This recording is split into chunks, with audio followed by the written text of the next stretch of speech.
دلیل نداره حرام خوردن بکنی در کار نیست. مقصد این همین خود دکجون در همین غریبی مثال دوین همین برادرایی که یکم بیماری میشه یکم کسلی میشه دویر با همین چیزی خود در تاجیکستان بسیاری بچه‌ها خیال میکنن که تا 80 همین چیز زندگی داری. مثال بگیریم یا جمهوری یک زبور میگیره از هر روز زندگی تا میبری.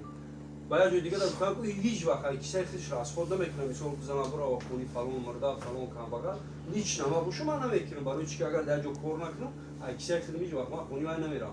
مقصد خود در سوال برادر جون همین کارهایی که نمی میکنی در این مسکو دوی با همین مردم مهاجر روی خدا را بگو همه یگان سم خوردگی برادر جون.